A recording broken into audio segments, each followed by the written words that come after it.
Socratic Vet here. Let me ask you something, and it might make some of you uncomfortable, especially the way I'm going to ask it. What if Marx is correct? Within the framework he built and the definitions he uses, what if he's correct? What if his theory is flawless? Now that I ask that, what in his framework could he have messed up? What might he have missed? What might he have not categorized correctly? And what if he left something out, something in production, and his entire theory collapses because of it? So let's talk about labor and agency and the potential flaw in his theory that rarely gets talked about. So in activist debate circles, people throw around terms like the means of production and labor power as if the categories and their definitions are airtight. But when you look closely, there's a crack. And this crack is right at the foundation. And it's a big crack. Big enough that the whole structure of the socialist hierarchy and communist theory will come crashing down. As always, let's start with definitions. We're going to define some economic theories real quick. Exciting, I know. Let's see how quick we can get through it. So let's start with socialism. Socialism refers to a family of economic and political theories that center on social ownership and collective control of the means of production, rather than private ownership. Social ownership can take many forms: public, cooperative, community, or employee ownership. The goal is to ensure that production and distribution serve the needs of society rather than private profit. What socialism typically involves is collective or governmental ownership of the major industries or resources, economic planning or regulation to guide production and distribution, a reduced role in private property, especially in key sectors, equitable distribution of goods and services, often through state intervention. Now, I must point out that there are many variants and interpretations on socialism. It's not a single idea, and it spans a wide spectrum. Let's go over those. So you've got Marxist socialism. This is defined as a transitional stage by Marx himself between capitalism and communism. The state controls the major means of production. It was tried, and it failed. Most modern states avoid this line of thought at this time. Then you have democratic socialism, democratic governance and social ownership. It aims for full socialism through democratic means, right? Vote yourself into it. It's currently gaining steam in the U.S. with key advocates like Bernie Sanders and Congresswoman AOC and the newly elected mayor of New York City. Then we have social democracy, a capitalist economy with a strong welfare state. Regulation and redistribution creates a safety net. You retain private ownership, but it's heavily taxed. This model is often cited by activists in the U.S. and is very popular in the Nordic states of Europe. I argue this may not actually be socialism, as they leave the economic structure alone and allow it to be capitalist, but instead tax the end item users of programs, and by that I mean the citizenry, right? Market socialism. It uses the markets and prices, but keeps firms socially or cooperatively owned. A good example of this would be China. Ever since they received preferred nation status from Global Trade Forum, they adopted this model. Non-market socialism. It eliminates markets entirely and utilizes central planning. Look to countries like North Korea, Venezuela. All right, so why does this definition vary? Well, since the 19th century, socialism has consistently meant social control over property and income. But the form of that control differs widely, from statist models to libertarian or cooperative ones. If you want, and later I will contrast socialism with capitalism and communism.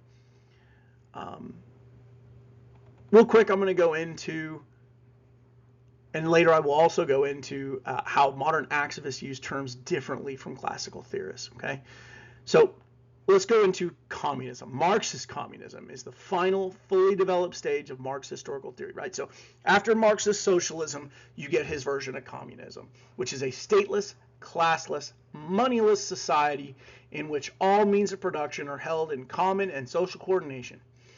It happens without markets or coercive institutions.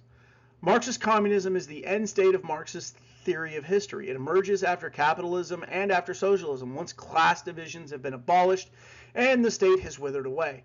In this stage, no private property in the means of production. No class, because no one owns productive assets. No state, because there are no class conflicts to manage. There's no money or wage labor. Production is organized for human need, not for profit. It is voluntary and cooperative social coordination. Marx describes this as a society where individuals can hunt in the morning, fish in the afternoon, rear cattle in the evening, and criticize after dinner without being locked away into a single economic role. Good way to look at this, and the closest to human beings, from what I can find, that ever got to this is your family dynamic. With really the only major deviation is that there's still hierarchical power within the family structure. And in order for communism to come out, you would also have to remove that family structure. Now, modern activist movements use the word communism in ways that drift sharply from Marx's original meaning, which is why I'm not really going to have another definition of communism. We're going to cover what it kind of is morphed into in the modern, right? This drift is one of the clearest examples of conceptual slippage in contemporary political language.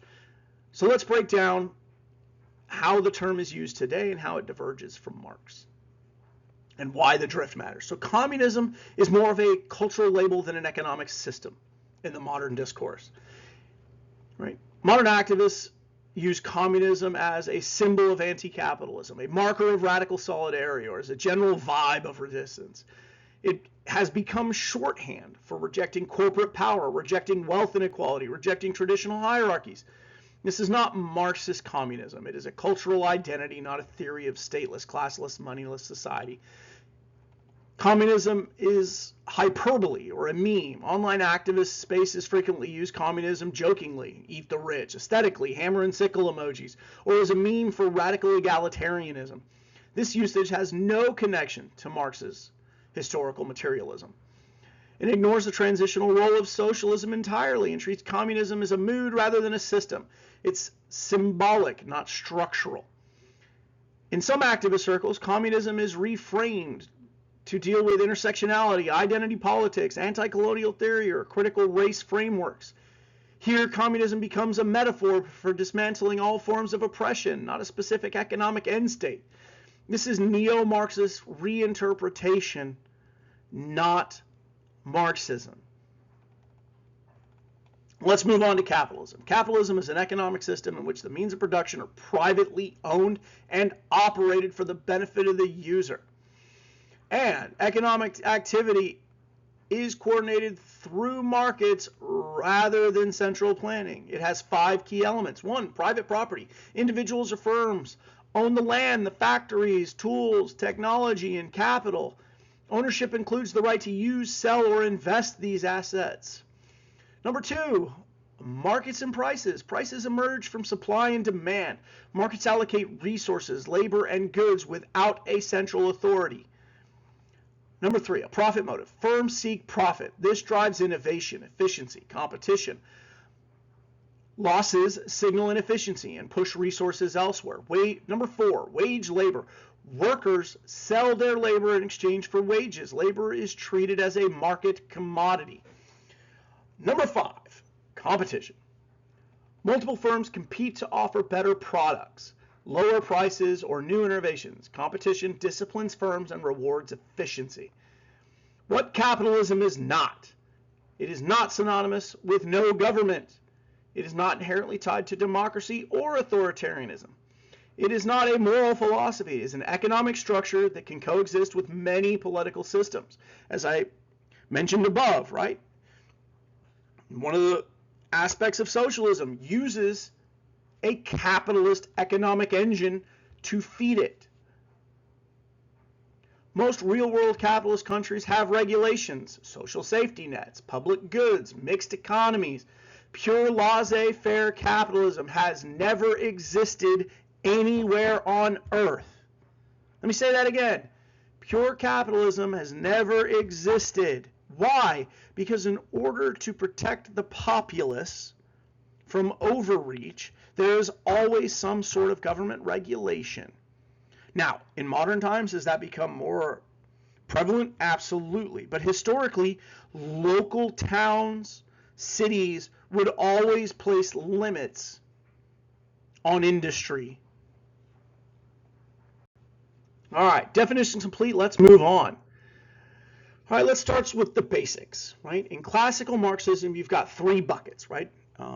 Marx broke it down into three buckets: the means of production, the physical stuff, factories, machines, land, owned by the bourgeoisie, right? He had labor power, the proletariat, the human capacity to work, and the relation of production of who owns what. And Marx is very strict about this. Labor is not part of production. It is separate, and it has to be. Why? He needed the clean binary. Owners control the means, workers sell their labor. He needed that to be clean. So here's the question of the day. What if labor is categorized as part of the means of production? And here's why I pose this question. Labor is the only active animating force in production. And this is the part Marx never addresses or integrates. He does not really discuss labor as part of production. Machines don't produce anything. Factories don't produce anything. Land doesn't produce anything. All of it sits there, dead, until labor activates it. Why did Marx work so hard to avoid this? Now, I'm not saying this will always be the case, right? So we have AI and robotics now. It may come to a point where we have to reclassify labor, but historically and in the current climate, labor is part of production, people. Without it, it doesn't happen. And why does he avoid this? Why do modern socialists avoid this? If labor is the only thing that forces production, it would mean workers own the primary mechanism. And this breaks the binary, meaning alienation stops making sense. Class conflict stops being clean, and the theories begin to lose their shape. My entire analysis revolves around three questions. What happens if labor is the true means of production? Can the socialist and communist theory survive with that misclassification on that most essential component? And does that omission undermine both classical Marxism and modern activist frameworks? If labor is the primary driving means of production, then workers embody those means of production. Capital becomes an equal part of the system. Human agency is now the central facet of engagement between those two classes, of the capitalist, right, the owner of the capital, and the labor they use to create the product or services. Right? Agency is now at the center. And the big question then is, can Marx survive if labor is classified this way? And this leads to my overall hypothesis. Excluding labor from the means of production is the fatal flaw in Marxist theory. And here's why I say that. Because if you misclassify the engine, then you misidentify where value comes from. You mislocate where power actually sits. You misunderstand how production works, and you build political conclusions on a conceptual gap. And this is going to lead into some problems that we're going to talk about. And when we look through history, we find example after example of this within social experiments at the state level. But first, let's get into the modern activist framework. It inherits this vocabulary. They redefine everything, but they inherit the vocabulary. Labor becomes identity, emotion, visibility. Means of production become platforms, narrative, social capital. But notice something. They still avoid the central question Marx avoided. They still don't treat labor. Human agency as the primary driver. So now we've got three frameworks that can't coexist. Classical Marxism, labor is separate from the means. Modern activism, labor is identity. The means are platforms. And then we have mine. Labor is the primary driver of production. Only one of these can be true. And if yours is correct, then the other two will collapse. So how do we answer this? Well, let's look at history, right? Because if labor is the true driving force of production, alienation will collapse, class theory collapses, ownership theory collapses, and exploitation theory collapses. The entire architecture will lose coherence. Now, why do I say that this happens? Well, let's look at it, right? So socialist revolutions across the world, right? Venezuela, Cuba, Soviet Russia, Vietnam, Asian states, China, right? When we look at that, Eastern Germany, Eastern Europe, when they were behind the Iron Curtain, they talk about empowering the worker.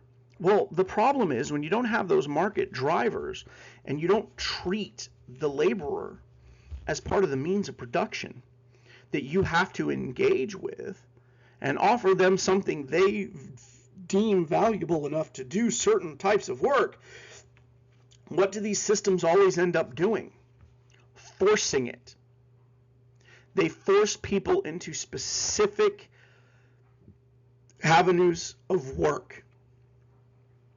All the things they talk about in the glorious revolution of, oh, you're going to be free, you're going to have choice. Has that ever shown up anywhere? No, because nobody chooses to maintain sewer lines. Nobody chooses to maintain power lines. Why do they do it? Economic reward, right? The laborer has equal say because nothing happens without them, right? And that's what I mean, this architecture that they've built, right? Modern movements that rely on Marxist vocabulary but redefine the terms inherent his instability. They avoid labor's primacy in action, actual production.